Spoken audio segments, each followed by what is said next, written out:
Hello, this is Chef John from foodwishes.com with orange and milk braised pork carnitas. That's right, I know we've already posted a carnitas recipe, but I had some recently that were quite amazing, and apparently the meat was braised with orange and milk before being roasted up nice and crisp in the oven. So I decided I needed to try that, and what follows is that delicious attempt. So let's go ahead and get started, and like all pork carnitas recipes, we need some pork shoulder.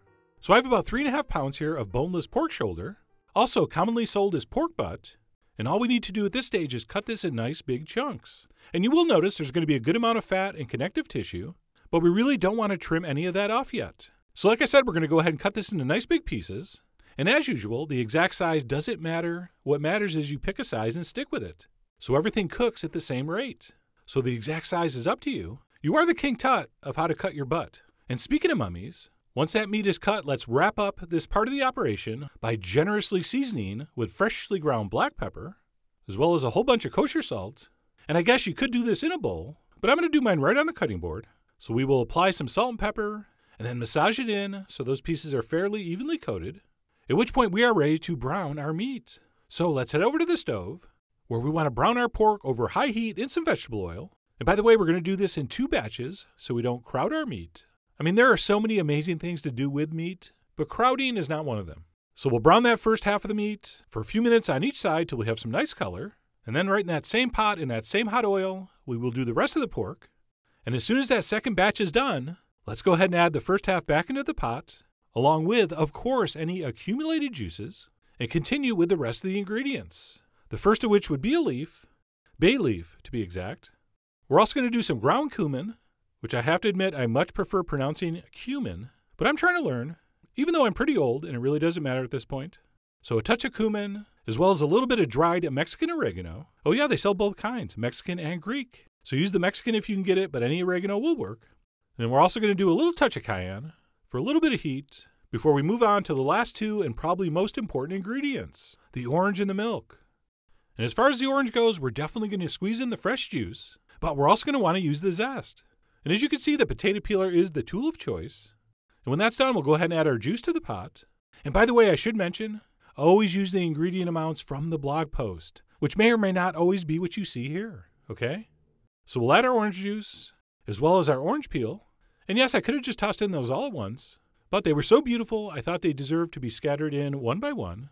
And then last but not least, we need a couple cups of whole milk. And you know how when the milk gets past the expiration date, but it's still good, but you still don't want to drink it? Because of that time when you were 7 that you drank the sour milk? This recipe is perfect for that situation. And once we have everything in the pot, what we'll do is we'll raise our heat to high and bring this up to a boil, after which, of course, as always, we're going to reduce it down to low and simmer until tender. And fair warning, as this comes up to a boil, it's going to be one of the ugliest things you've ever seen in a pot.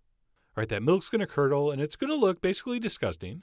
But don't worry, that's only temporary. Just simply ignore the appearance, and we'll just use our tongs to make sure all the meat is evenly distributed, and we should have just enough liquid to cover our pork. And at this point, we're going to do what we've done so many times before. We're going to back our heat all the way down to low, and we're going to cook it about 2 hours or until just fork tender. And what we'll do a couple times while that's happening, we'll take off the lid, we'll give it a stir. This is what mine looked like after about halfway through the cooking time. So this was like an hour in, and as promised, it's already looking less gross. And what you also want to double check during these occasional stirrings is that your heat is dialed in to maintain a very nice gentle simmer, just like that. Okay, we don't want it simmering too vigorously, but we do want bubbles breaking the surface like that. And like I said, we're simply going to continue simmering on low until the meat is just barely fork tender. Okay, we do not want to cook this until it's falling apart. That's key. So I'm going to check mine with a fork, and it was absolutely perfect. The fork goes in fairly easily, and yet the pieces are not soft and mushy. And at that point, I'm going to use a strainer to remove that meat to a bowl so we can prepare to crisp up in the oven. So what we'll do is we'll remove the meat from the liquid, and then we're going to take a ladle, because you're going to have a good amount of fat floating on the surface, and we'll use some of that to grease a baking dish. And once we've done that, we will transfer the rest of the pork in, and then we'll take even more of that floating fat and drizzle it over the top. And please don't think we're using too much fat here, since this stuff is traditionally deep fried in a huge vat of pork fat. So we're not doing that, but we do want a little bit to help this crisp up in the oven.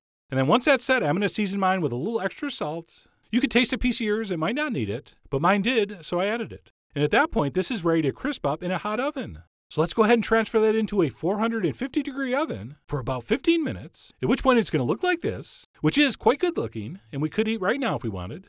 But what I like to do is give it one more toss in the fat, just kind of sort of turn everything over, kind of stir it up, at which point I'm going to pop it back in the oven, and I'm going to switch from bake to broil for a few minutes to crisp up the top. So the broiling step's optional as always. You can just keep yours in the hot oven for a few extra minutes, but you really want to try to achieve that crusty, crispy exterior,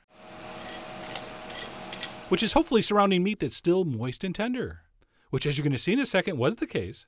So at this point our carnitas are ready to enjoy, and I'm going to go with the old tried and true taco delivery system. So I'm going to put 2 or 3 chunks on each of my white corn tortillas, and then we need to give it the old smasha, which is how you're going to tell if your carnitas were cooked perfectly. See, if you can push yours down with a fork like this, and the chunk kind of collapses and flattens out, that's perfect. All right, if it doesn't smush and it kind of springs back up and stays in one piece, it wasn't cooked long enough. So mine passed the test, and I'm going to finish off here with a little bit of salsa.